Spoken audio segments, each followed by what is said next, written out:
Good morning, dear friends. Holy Yidden. It is Monday, Chaf Zayin Adar. Means Pesach is a stone throw away, and it makes sense. We're studying Maseches Pesachim. We have been talking about Bir Chametz. I'm sorry, Bedikas Chametz. The time to check for Chametz. We took a detour on the word or, first to decipher what it means. We concluded it means evening. We then asked the question, why would we use this language? Which led us off on a beautiful, wonderful section of the Talmud about the importance of careful speech.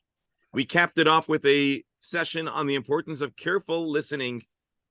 And now we're at the point where we're going to probe the virtue and value of doing the Bedika in the evening. We're going to talk about, Reb Beryl, you're also muted, so you can't tell me your background noise. I muted everyone.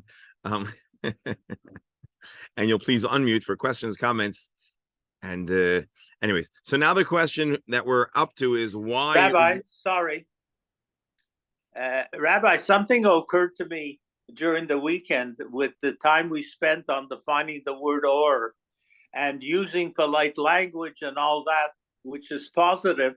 But there is maybe a negative element that if you're not clear, people won't do exactly what they have to do. That was the point that Gemara made, right? Where I didn't recall that, obviously. Well, the reason why we would sacrifice polite language for concise language is for the sake of clarity.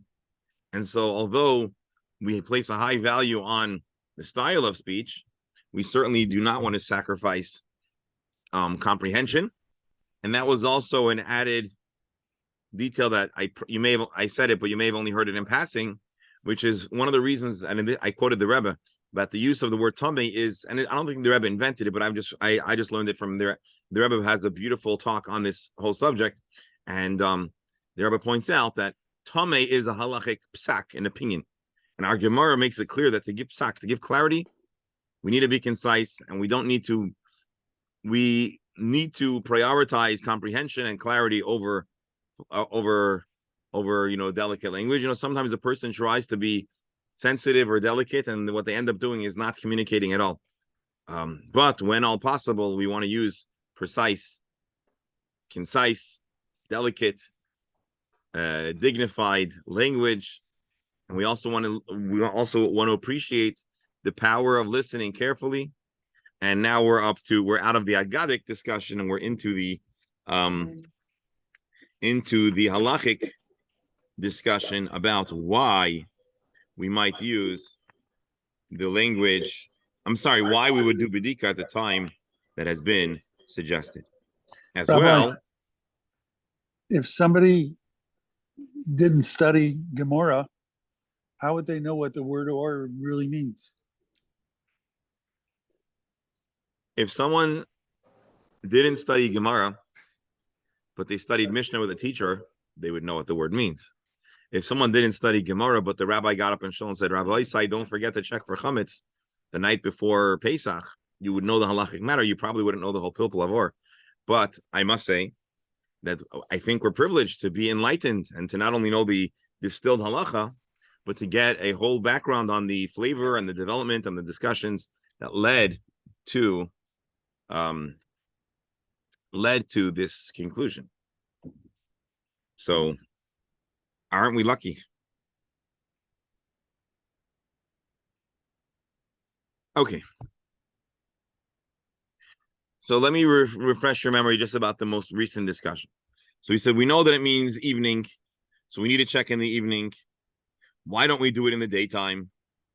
Isn't there a virtue of zrizim? Why do we do it in the beginning? We said zrizim makdim l'mitzvos. Why don't we do it the day before, or in the or right away in the morning? And the Gemara answered that it's not only that we want to do it as early as possible, but it needs to be at the night. It needs to be in the dark. It needs to be at nighttime when a candle works best. Let's share the screen and let's go back into the Gemara. By the way, Reb Beryl, yes, a number of times you've referenced, and although I negated and I'll continue to negate it, but you've asked about the Yerushalmi. So just because we like to have fun here, and just because we have Sefaria, that's so wonderful, I just want to show you that here we have the Yerushalmi Gemara. I don't know which translation they use. And I want to tell you something. Even if you'll have a translation of the Yerushalmi, it doesn't mean you're going to understand it.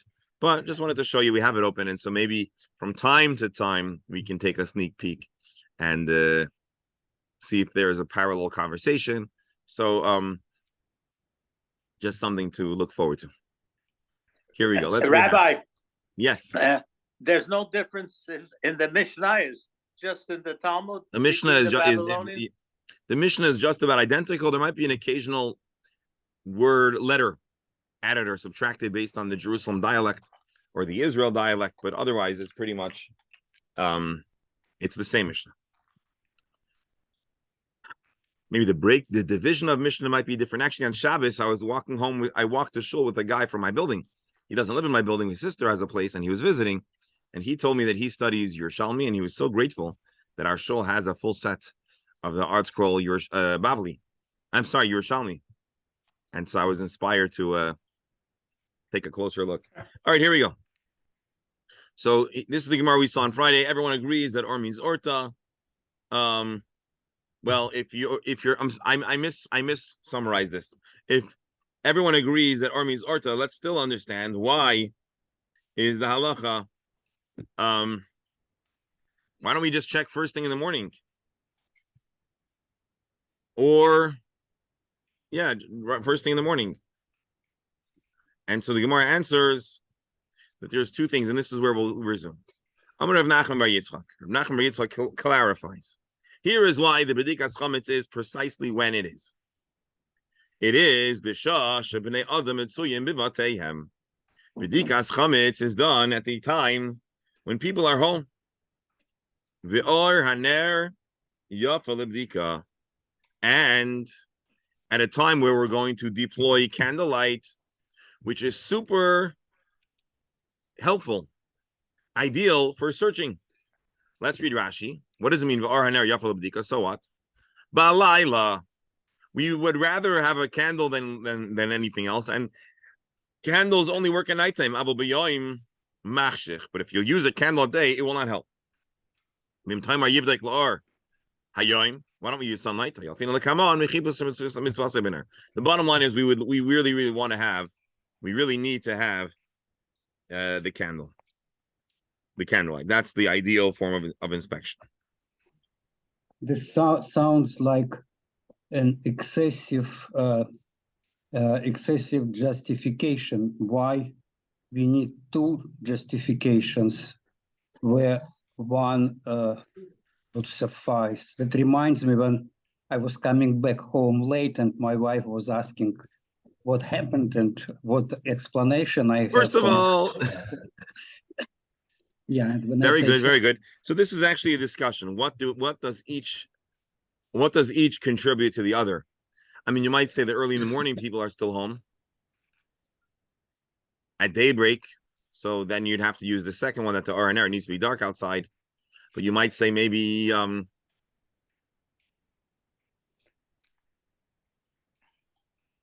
don't know. It's a good question, and it's part of the scholarship of the Masechta. Mostly on the halachas. I don't think this. Yeah. You want to see the Chassam Sofer? I'm not sure what he answers. It's the kind of question he might address here. If it was exclusively an issue of candlelight, so you could light even in the middle of the night. Therefore, he adds both points to make the point to underscore that it's done dafka right at the beginning of the night. And then he says, but actually, I could reject that explanation. So again, Professor, the Chassam Sofer asked the question, why do we need two excuses, two explanations? One should be enough. Either you need the candlelight, or because people are home. They both happen to cover nighttime pretty well. So he answers, well, yeah, middle of the night, people are asleep. So if the issue was or haner, the whole night would be a good time. If the issue is people are around, then it has to be in the beginning of the night. And where else do we find this idea of people around? Hanukkah, right?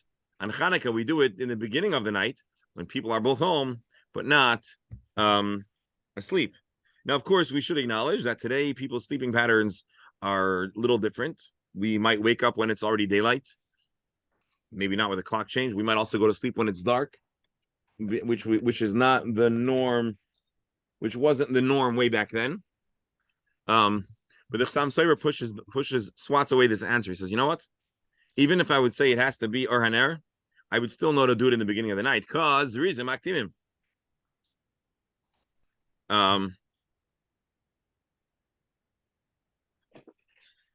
So I want to show you an interesting answer. And again, if it's confusing, you'll just ignore it. The reason, meaning it could be the Gemara gave both answers because we're still trying to dialogue and probe. And so in order to try to propose a solution, he said, I have two reasons. And then in the course of the exploration, we might find that one is more weighty than the others. Or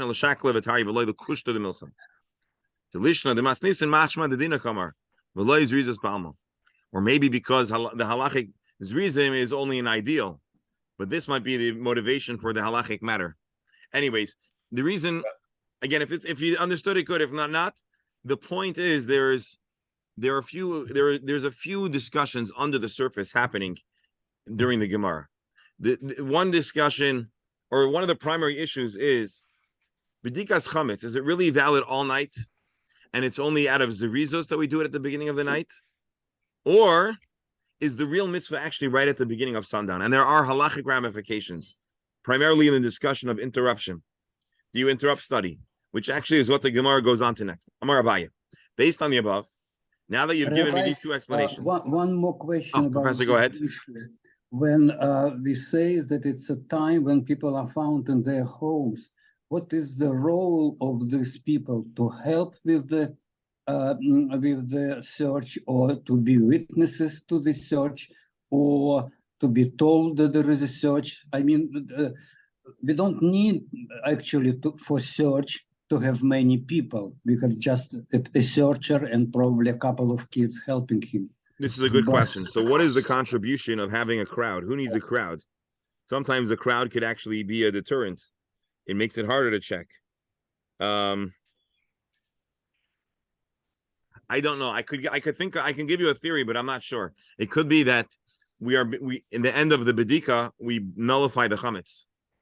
We declare it ownerless, and maybe in order for that to be representative of the entire household, we want everyone to be around. Alternatively, the whole household has the mitzvah, and so we want to do it at a time that everyone can get in on the mitzvah. So, but those are just thoughts. I'm not going to tell you those are either are conclusive, but that's what I would say. Rabbi. Yes. Rabbi. You have two barrels. One is going to have to go first, then the other. Okay, after the doctor. Thank you. So you mentioned Hanukkah at night with the candles, but one of the reasons there is Persume Nisa. Yes. So the question is, I have my own thoughts about it, but the question is, why don't we have Persume Nisa in terms of searching, or at least burning the chametz? I know a lot of times people do get together and make a little bonfire, but it's not anywhere suggested or seriously that's a necessary requirement for Biur or for. So how come on Pesach we don't have any? I might suggest that the Persume Nisa here is at the Seder, or in the time of the Beis Hamikdash at the Carbon Pesach. So there's already a very, very big event that's all around awareness and the dialogue and zikaron. And so maybe we have such a big event that the other events don't need as much. There doesn't need to be as much of an emphasis. But that's true. That's true of. Let me just follow up, please, Eli. That's true of the people who are already involved. When we think of Persume Nisa, we think of outreach publicity for people who are not aware of an event or an issue. So that's why Hanukkah candlelighting in your window or outside. Outdoors. So you're saying we could turn B'dikas Chametz into a Lag BaOmer bonfire? People, just like you're going. People, some people go around with tefillin and try to encourage people to do a mitzvah. Maybe it would be a good idea if there were something. A Biur Chametz truck. Yeah. Interesting. On the side, we could have sushi and for the Sfardim. Pizza, yeah. Whatever. Or we'll have quinoa sushi. Yeah. Just a thought. No, it's a good thought. Let's look out for clues if there's additional insight. Rabbi? Yes, Rabbi Beryl. A general question. This whole situation about timing, the Mishnah certainly is able to make a specific time. If you talk about when you could say the Shema, etc.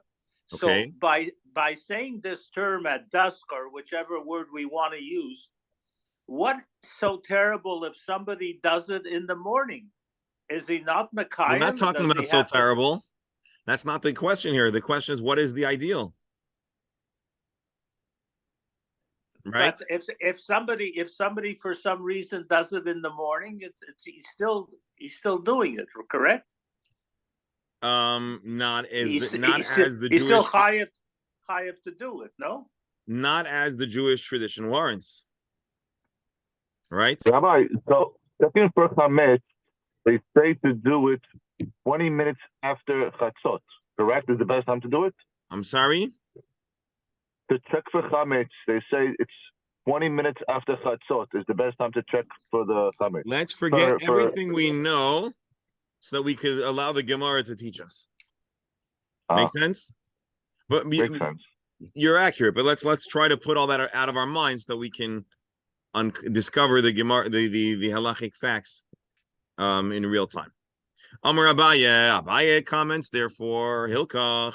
I'm sorry, everyone got their comments in.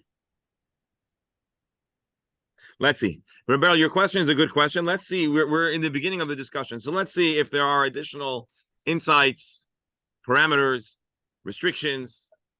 Amar Abaye Hilkach Haitzor b'Merabanan, a Torah scholar who frequently engages in Torah study with set period in a set seder, like liftach bidane orta that laser the nagyar beisar. You shouldn't start learning the shir at the time, which is the end of the at nightfall, at the end of the 13th and the onset of the 14th. Why? Dilma mashchalesh mate, lest he get involved and schlep into his learning.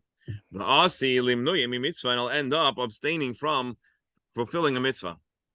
Rashi leiftach bidnei lo yaschol begirsa im kava es la Torah, balaylos lo yaschol esasig b'shmaitza. And Reb Menachem pointed out last week that we're talking about an evening session of learning. Beorta this laser nagi arbesar leile yitzias shloisha asar shuknisas arba asar who leil bedikas chametz. Don't start learning. You know why? You might get drawn into your learning. And what does this seem to tell us? This seems to tell us that the ideal time for bedika is in the very, very beginning of the night, because if it was all night long, then whenever the guy finishes, he'll know he'll do bedika. From the fact that we say to avoid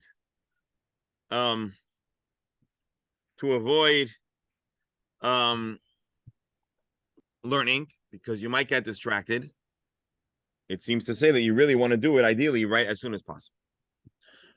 Okay, now let's see an interesting question, and maybe it has bearings on Rebbero's question or comment. A question was asked of Rav Nachman bar Yitzchak. Hamaskir bais lechaver b'Abba Asar. Person rents his house out. Airbnb. He's leaving town. He's going back to Teaneck, and someone else from who knows where from Brooklyn wants to come to Florida. So he rents at his home, and they come at Erev Pesach. Almi livdaik. Who has the chiyuv of bedika? Good question. Is it al hamaskir livdaik? Is the landlord, the owner, have the obligation to check? You know why? The chamira didehu, because the chametz, if there's any chametz, it belongs to him. Rashi hachametz shebebayis shaloyhu. It's his beer bottles. It's his wheat vodka. Alternatively, the obligation is on the renter. The surah birshu say kai, because whatever is prohibited, it's his jurisdiction, it's his domain, it's his home. I have a question. Yeah. Just hold this question, and when you're ready to answer, you can answer. The Thank question is, right now, I sell my house in New York. I sell my chametz and everything. I'm coming to Florida for Pesach. Okay. To a program. Kosher Passover program. We get to the hotel. The program starts. The holiday starts. and the food is disaster, the place is horrible, there was not enough whatever it was, we all have to leave the hotel. They overbooked story after story. Okay. We go back to New York. We can't enter a house. We already sold it. What do we do? What do you mean? What's the Come question? to my house, Ellie. Come to my house. You're invited. What's the question? No. You sold your house. You sold your chametz. You're asking if can't you're go homeless. back What does a into your homeless house. person do? You sold the chametz, but you can go and buy kosher Pesach stuff and eat it. Yeah, you're not restricted from your house. Buy another house. Buy a house, yeah. Buy another house. By the way, your question, which the Gemara is going to talk a little more. I think the Gemara is going to have scenarios that might address that. But it's not a joke. The first year of COVID, no, the second year problem. of COVID. Yeah, during COVID, that's what happened. The second year of COVID, so 2021, the whole no, over COVID started in March, right after Purim. The first Pesach, most people were just in lockdown at home. And then sometime after Pesach, a whole bunch of smart people in Brooklyn and New Jersey and the whole world started moving to Orlando. They said, if we're going to be locked down, let's come to Orlando. At least we'll have big homes and pools. And so the whole Orlando, all these people, these owned homes who thought they're going to lose all their money because they only rent to people that go to the parks, found out there's a wonderful demographic, mostly Orthodox Jews who started arranging minyanim and Hatzalah and Chaverim. It was pretty wild. It was a wild scene. The next Pesach was a big problem because for months before, people were renting homes, and some of the landlords were double booking or getting, unfortunately, and I don't want to spend too much time on this. You had people, religious people, when the guy said it was booked, the guy said, but I'll pay you double. And then you had these landlords that were double booking or promising, and they're all different scams. And so you had tens and tens and tens of people who rolled into Orlando, Erev Pesach, without a home. And then you had another problem. You had tens and tens of people who their food delivery didn't come, or the truck spoiled or broke down, and there was a lot of chaos. So what do you do, Ellie? Yeah, that's exactly what I'm talking about. Exactly. That was the whole story I'm trying to tell you. Okay, good. So we'll leave the question. Yeah. In general, you want to make sure that Сейчас я приду. you want to make sure that you You have a plan B. or at least No, want to it's a make sure problem. Plan A It's is a big real. problem. It's not a great idea to arrive Erev Pesach in general somewhere. There were also Pesach programs that were shut down by who knows what and who knows when. Anyways, let's see the Gemara. So the question is, who has the obligation to do B'dikas Chametz? Is it the owner of the Chametz, or is it the present Baal Habayis of the jurisdiction? Is it the present person responsible for the domain? Good question. Really fundamental question. What is the essence of B'dikas Chametz? Is it the owner of the Chametz, the owner of the home?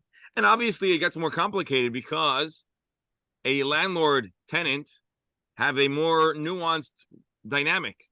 The landlord still owns the home. The tenant is presently responsible.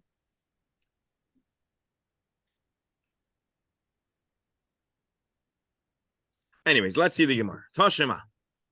Let's figure out who has the Torah responsibilities over home-related mitzvahs. Landlord, renter. If you rent your home to your friend, to another Jew, who has halachic responsibility to affix the mezuzah? The person who is renting, the tenant. Alma, says Rashi, what is the point here? Midi, the mitzvah aleharamya. All mitzvahs of home ownership are not actually on the owner, but on the renter. So it sounds like a very good analogy. If you're responsible for the mitzvahs of mezuzah, you're probably also responsible for the mitzvah of matzah. I'm sorry, of checking. The Gemara says, let's realize that it's possible that some responsibilities are owner responsibilities and some are landlord. And just because the mitzvah is the mezuzah is the tenant's mitzvah, that does not mean that that is the case for B'dikas Chametz. Hasam, when it comes to mezuzah, Amar Rav Mishashi taught, mezuzah, the mitzvah mezuzah is choivas hadorhu, the responsibility of the dweller. It is the dweller who needs to arrange the mezuzah. However, when it comes to matzah, what is the halacha? Let's read Rashi. So again, mezuzah, we know the responsibility is not on the homeowner, it's on the home liver. It's who's living in the home. Why? Rashi makes a beautiful explanation, and it's an opportunity to explore the purpose of mezuzah.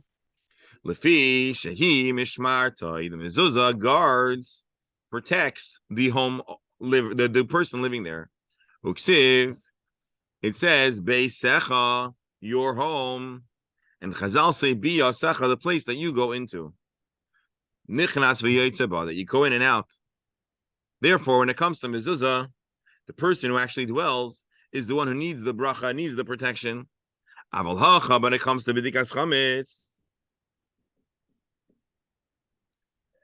Rabbi, the rabbanon. Yeah, it's obvious if the tenant is not Jewish, there's no need for a mezuzah that period. We're not talking about Jewish and not Jewish. We're talking about two Jewish individuals. The landlord's Jewish, the tenant's Jewish. Let's see. So Rashi says, when it comes to the mezuzah, it's all about the person who's living there. But by b'dikas chametz, which is the rabbanon, it's a rabbinic enactment. It's not the biblical baseline Pesach responsibility. It's the rabbis who created the mandate and the timing of b'dikas chametz. Imishum bal yerah ubal yemotza, and Rashi rubs it in and says, so let's think about this. The Torah does prohibit bal yerah, you cannot see, ubal yemotza, and should not have chametz around. So maybe you'll say b'dikas chametz is actually biblical. If you're not allowed to have chametz around, you're gonna have to search for it. Amar lekama, and the Gemara soon is going to teach us the sagi le bebitul ba'alma. It is sufficient to just nullify your chametz. He says, it's out of my mind, I don't want it. Umash v'le ka'afra, and he says, I consider it like earth. And then v'amar kol chamira, he says, all chametz the bebeis ha'adain. So min ha'torah, all you need to do is make it ownerless and not yours and insignificant. And it's the rabbis who said you have to do a b'dikas chametz. Now, understanding that b'dikas chametz is a rabbinic establishment, the question is, who did the chachamim put the burden? Is it on the tenant, or is it on the landlord? This is an important Rashi. Rashi, throughout our discussion, has a strong shita, a very emphatic shita, that b'dikas chametz is purely derabanan, and all biblical responsibilities can be satisfied by b'dika. By bittul and being mafkir. Tosfos famously sees it differently. But that's really the Tosfos at the very beginning of the Masech that we saw long ago. Should we zip up there for a second just to revisit it? Very briefly, it's really all the way back in the beginning.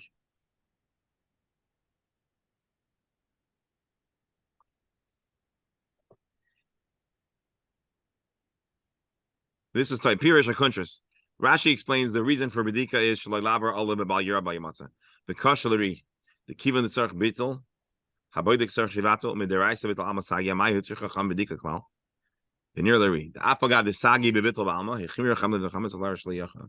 I don't know them.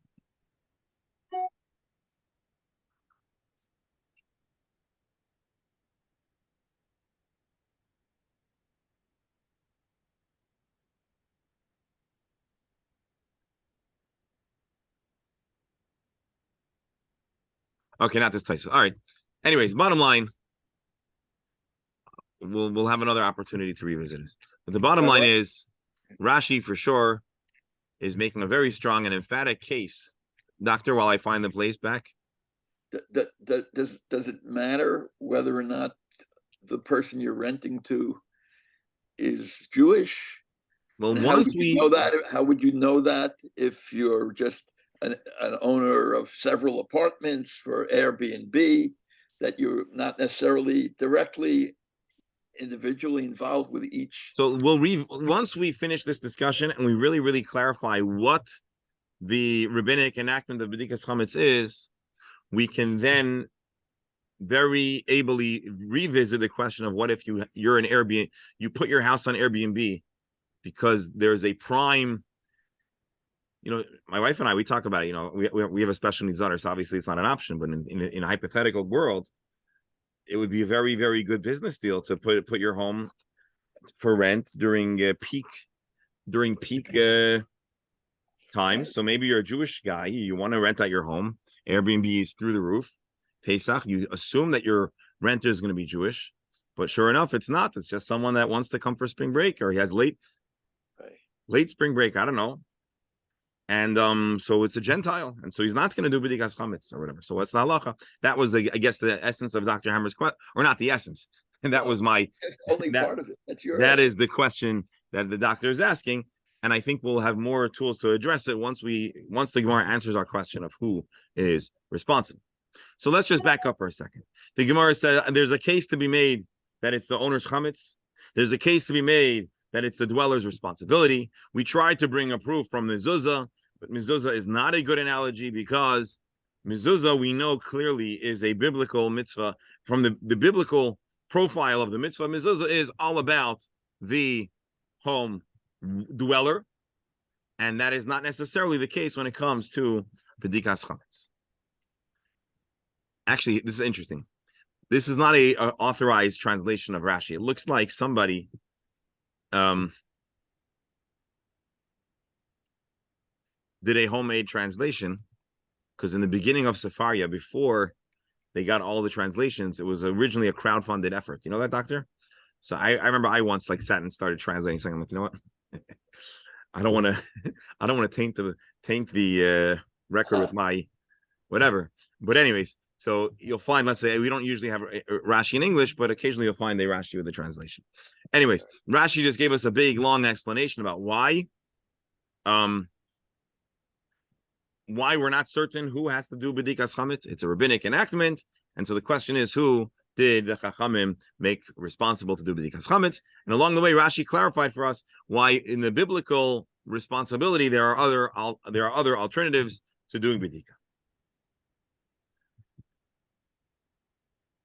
Hachamai, so the Gemara says, okay, no, help us out. Over here in our case, what is the halacha? What is the halacha with chametz? Amar lahu Rav Nachman bar Yitzchak. Rav Nachman bar Yitzchak says, Tanena, we have a brisa that teaches us the halacha. Hamas kirbais lechaveiro, if you rent your house to your friend, and Eli, this might even touch upon your question. Imachale lamasar le'mafteichos chol arba asar. The keys were not passed over, and it's already the 14th of Nisan. Al hamaskir livdaik. The landlord never passed on the jurisdiction, and it was already the zman of bidika, so he has to do bidika. However, if he gave the keys beforehand, so it's really a question of who has access, no, not access, who has possession of this property at the beginning, at the commencement of the responsibility of B'dika. If the owner still has the possession and the Zman of B'dika comes, so then he has to do B'dika. Rabbi. You rented your apartment, you rented your Airbnb, the Shabbos before Pesach, then obviously you're going to have to do the B'dika. Yes, Rabbi. In today's context, it's the wrong example to use because keys are left and nobody has them at one point. That's an interesting question. It's not really for our Gemara. It's really a question of Kinyan, as Rashi is going to say. But, right. But you're right. Maybe today there's another analogy to conveying jurisdiction. It's a very good question you're asking. What about today, where you might use your thumbprint or a code or a lockbox? So there is no moment of transferring, and even verbal let's see Rashi, and then we can talk some more. Who king in aschiros? This is the way that one acquires legally the rent. But if until the keys were handed over, it already became the night of the 14th. Then the landlord has to check. So are there any alternative to passing the keys? So Tosfos actually answers this question, or Tosfos asks the question. Pirish Rashi, the Messiah Samaftechas Koina. The Einilari, the Haba Maruba, Baba Kama talks about. There are different methods that one can acquire land, the proper conveyance of money, or the contract, or the chazaka kach schiros nikne bekesef. So if money is transferred, or maybe there's an online contract through Airbnb. And there's only a specific scenario where the mafteach is the determining factor. So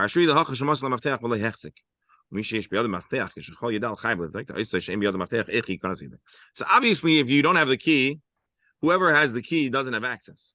But that doesn't mean that there aren't other alternatives. And so maybe Tosfos imagined, Tosfos with the Ruach HaKodesh knew there's going to come a day, 2023, where most of the homes are actually not with a actual physical key that's handed over. Many times these are contactless transactions where the landlord or the manager and the renter don't even see each other.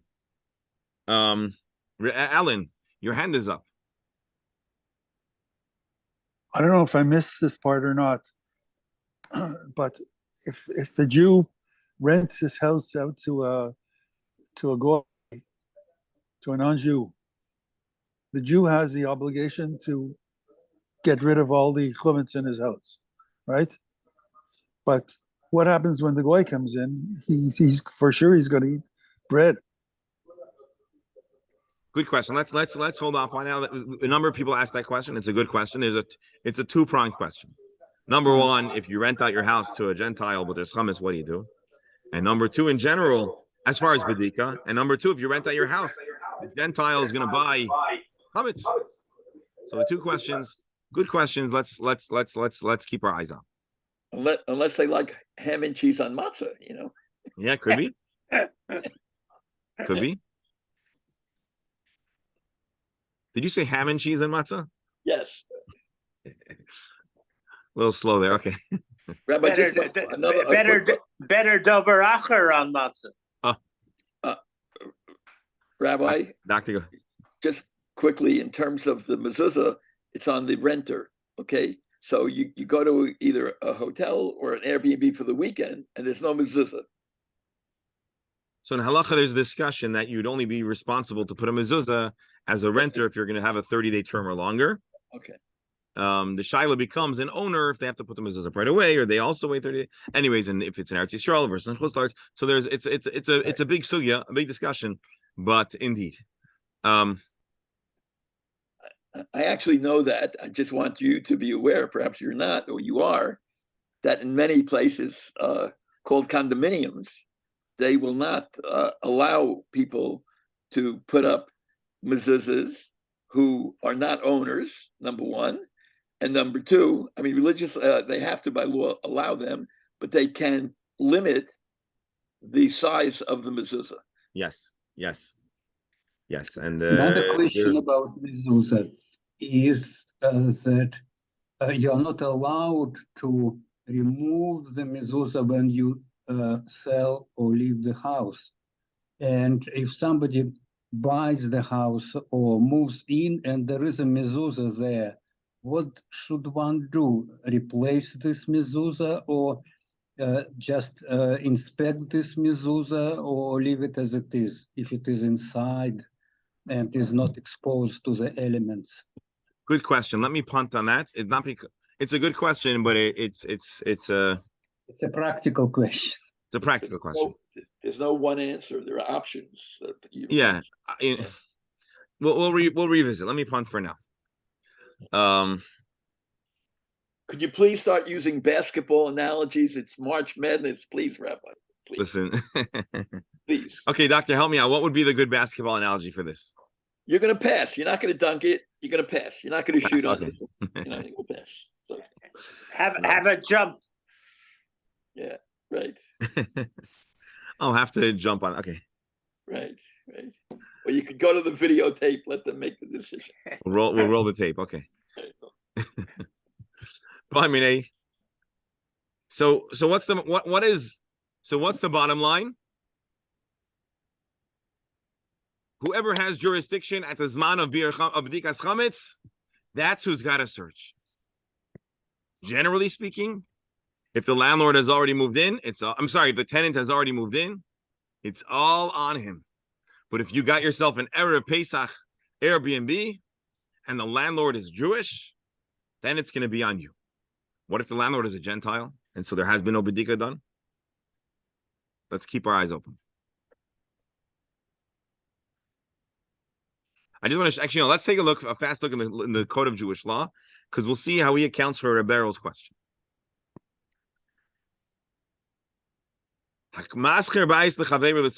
You rent out a home for Erev Pesach, and from then on, and the tenant was koine the term of the lease.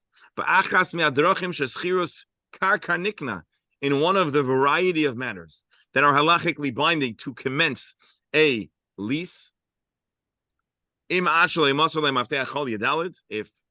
it was already the 14th by the time the key was passed on, or the other kinya, then the landlord has to check. What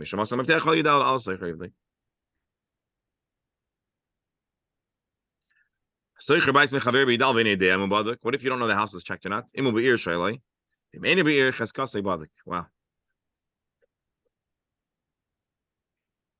All right, now let's take a fast peek. I want to see just the discussion about the methods of being koina, because that was the wise question asked in our chabura. V'kaneyu haynu bekesef, ay b'shtar, ay b'chazaka, ay b'kinyan sudar. Any of the methods.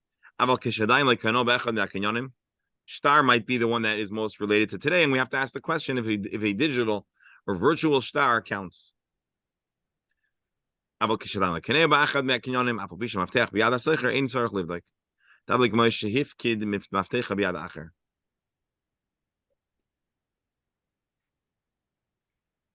Rabbi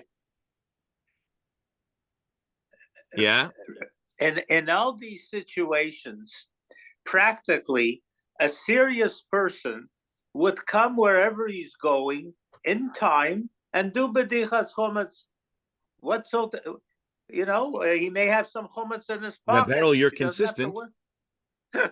Your line of questioning is consistent, but what do you mean? What's the big deal? The question, what's the big deal is... No, I'm sorry if I said that. I'm just saying a serious person for this whole area of question would come with a little bit of chometz before and do bedikas, whether it's his or not. You're asking a different question. You're not asking who's responsible for bedikas chametz. You're asking if the person wants to do the mitzvah of bedikas chametz. Exactly. Two different questions. Who needs to do the bedika? Whose burden is it?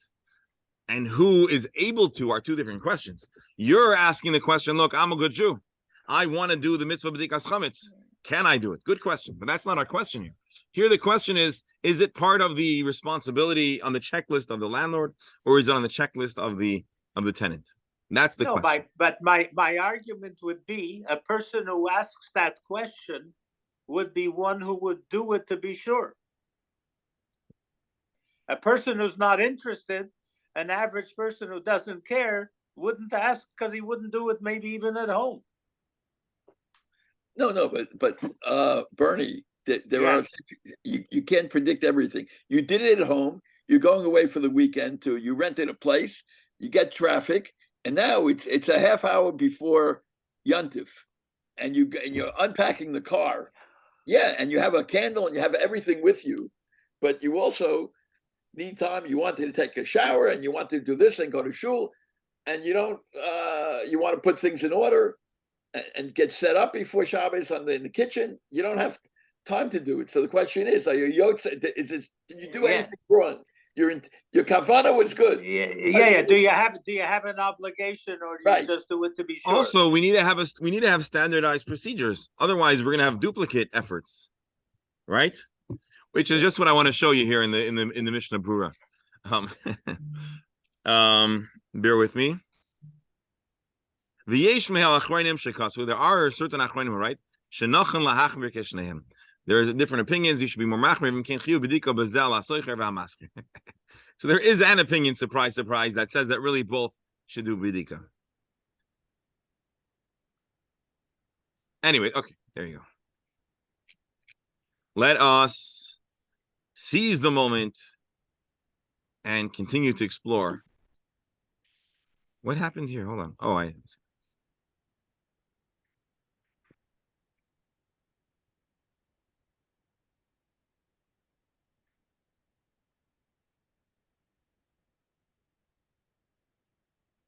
Another question.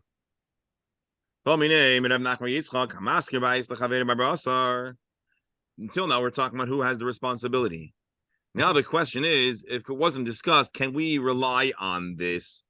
Can we just presume that the landlord did his job?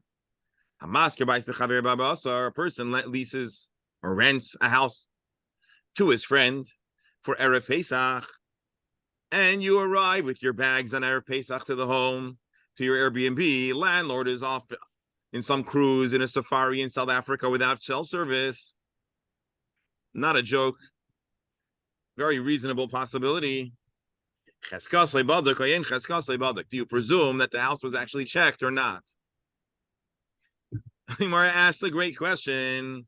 What's the Lamai Nafkamina? Who cares about the chazaka? Lishaile, just knock on the guy's door and ask him, hey, Reb Yid, is my house checked or not? Gemara says, simple. The guy's not around. I said in South Africa on a safari Pesach. But there's a million options. Maybe he's in Cancun or Alaska. I don't know. I was going to say in Russia, but hopefully not. I mean, so the guy's not around. So the question is, let's read Rashi. You arrive in the morning. Do we assume that the landlord did what his obligation is? Eloi. The Gemara asks a beautiful question. So now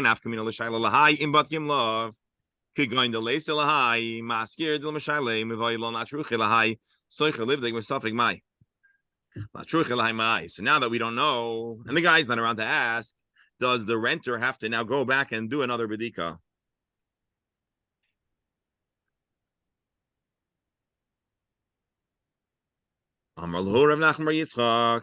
Let's resolve this with another brisa that taught we can trust anyone to do bedika. Even though there are certain scenarios where people that are not mechoyev in a mitzvah she'ein hazman grama, and so you might think if a person's not obligated, maybe there's no trust. Everyone, even those who are not always mandated to do a mitzvah, we trust them. Afilu nashim, afilu avadim, afilu ktanim. Rashi. Lahoyid barba asar shabbat kubal v'emesh. You can trust anyone in the household, anyone on the staff, anyone that was around, and say, "Hey, did you see someone doing bedika?" And you trust them. Gemara asked a question that we're not going to like. My time on Mehemne, why are they trusted? Why is there such confidence, even though maybe in other scenarios they would not do the mitzvah? Lav mishum the cheskasei badak, isn't it because really usually you wouldn't trust them? Again, just bear with me. You don't have to like the line of reasoning, but just let's bear with me. Isn't it because although usually we don't trust them, here there's already a chazaka. Lav mishum the cheskasei badak. The presumption is it was checked. Because every yid is considered a chaver. It's considered dependable when it comes to B'dikas chametz etanya chaver shemeis v'niach megurim le'aperes safil l'minei yoimon harei mecheskes mizukonim. A person that has the status of a chaver means that they're a card-carrying person who's accepted the fulfillment of the code of ethics and mitzvahs. Under many circumstances, it's about purity and impurity, or about tithing and the like. But we said that every person is given the presumption that they do b'dikas chametz. And so, therefore, everyone is trusted that you can count on them that they did a b'dika Rashi.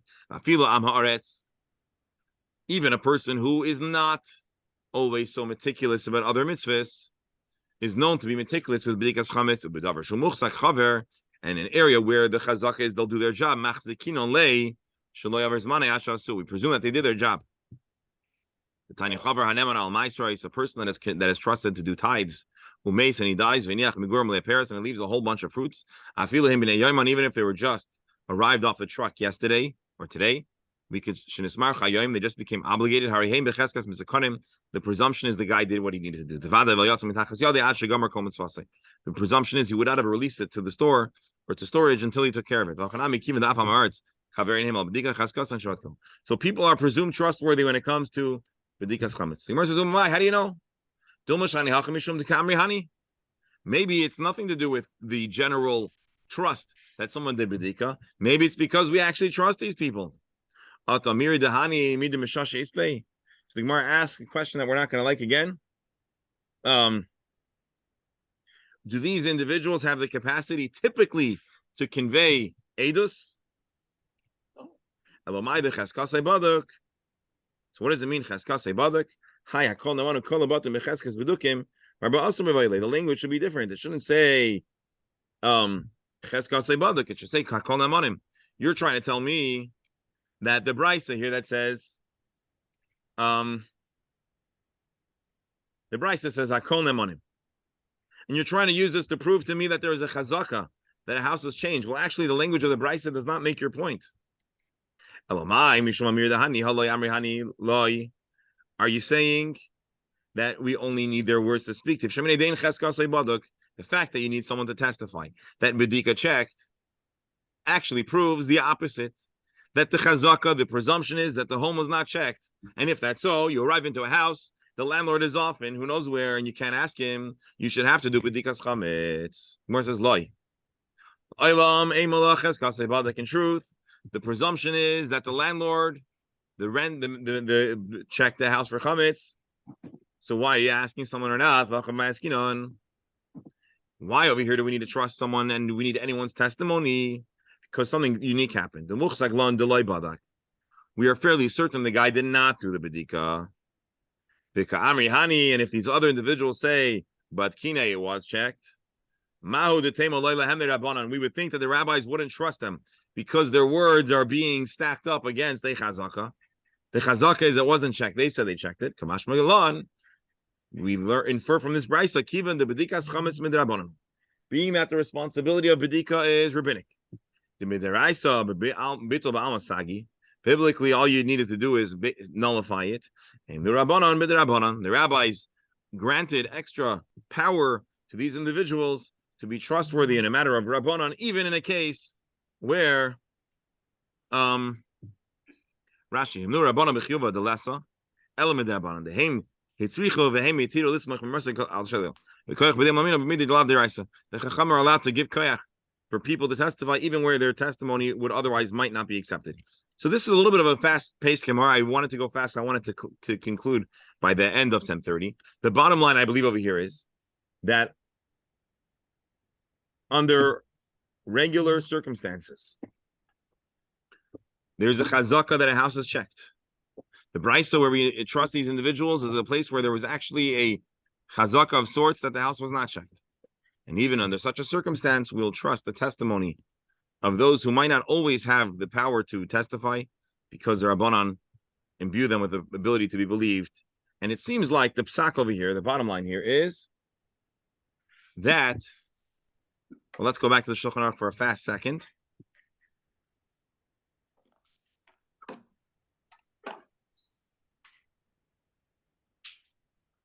If you rent a house, you don't know if the house was checked. If the guy's around, you should ask. If the guy's not around, the presumption is it was inspected. And that is sufficient.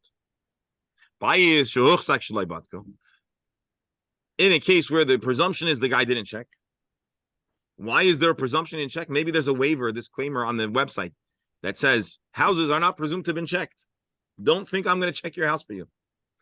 So that ruins the chazaka. The chazaka is, the presumption is it wasn't checked.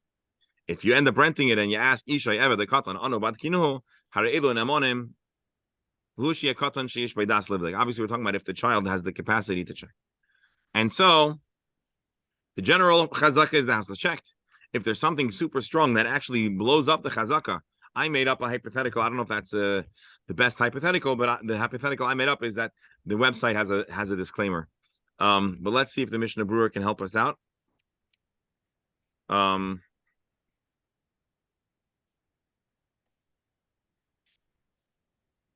Why is there no chazaka?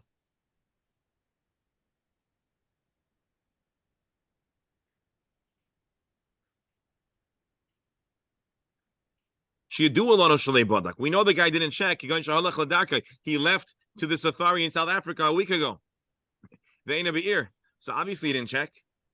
One of the household says, yeah, my dad left, but he asked us to check. Now you're off the hook. So that's another good way that there's a chazaka. Rabbi. Yeah. Even though we're running late, I'm thinking of the point of the view of the renter. Whatever chumetz is there is not his. So if there is some chumetz there, he had no obligation to burn chumetz that isn't his to start with.